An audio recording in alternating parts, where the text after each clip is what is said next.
सुरभि कुमारी जी, नोएडा से। राधे राधे जी। राधे राधे महाराज जी।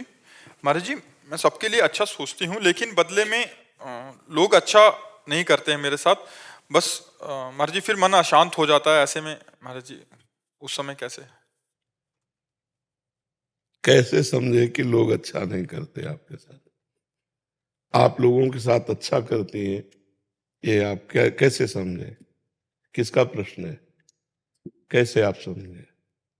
आप क्या लोगों के साथ अच्छा करती हैं और क्या आप लोग बदले में आपको बुरा करते हैं? आप बताइए।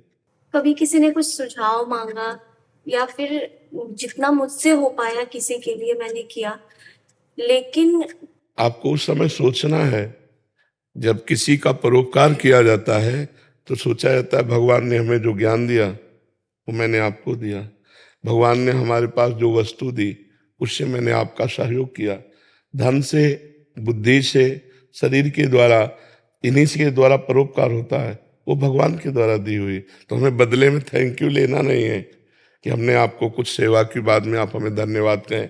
ये परोपकार नहीं कहलाता, ये स्वार्थ कहलाता है। अब हम अच्छा किया, इसके बाद परिणाम में उससे हमें कुछ लेना नहीं। अब वो जो हमारे साथ बुरा बर्ताव कर रहा है वो हमारे कर्म की पवित्रता के लिए, हमारा कोई पूर्व कर्म है जो अपवित्र है, पाप कर्म, उसको पवित्र करने के लिए भगवान उसे निमित्त बनाकर कटु वचन या कटु चेष्टा करा रहे हैं। जो संत भाव में, अध्यात्म भाव में चलते हैं वो इस विचार से युक्त रहते हैं। कबीरा निंदक नेरे राखे, आंगन कुटी छवाए, बिना साबुन बिना पानी निर्मल करे शोभाए। तो हमें बुरा तो नहीं मानना चाहिए।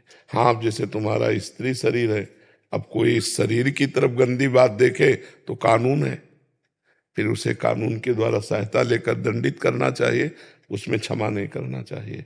जैसे मानो स्त्री शरीर है, अब कोई छेड़ रहा है, कोई परेशानी प्रकट कर रहा है, अब उसमें साधुता नहीं, अब सठे साठ्यम समाचरित, तो उसे कानून के हवाले कर दे।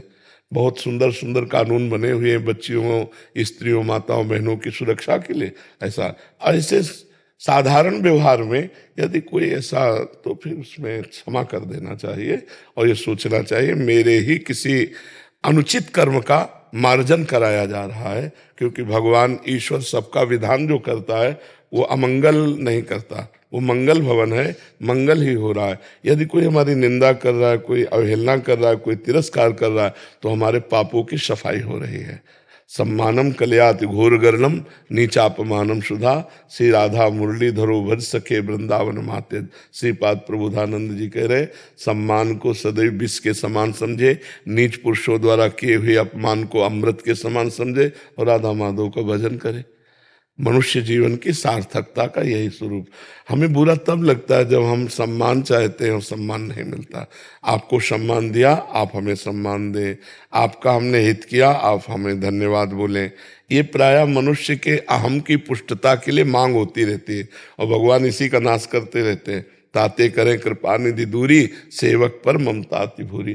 तो आप भगवान की कृपा पात्र हैं। अगर कोई आपकी ऐसे अवहेलना करता है तो आप उसे सहो, अगर कोई सांसारिक भावना से छेड़ता है तो उसे कानून के हवाले करो, अपनी मस्ती में रहो। राधा राधा राधा नाम जप करते हो है? आप बस अपना हाँ, नाम जप करते हैं आप?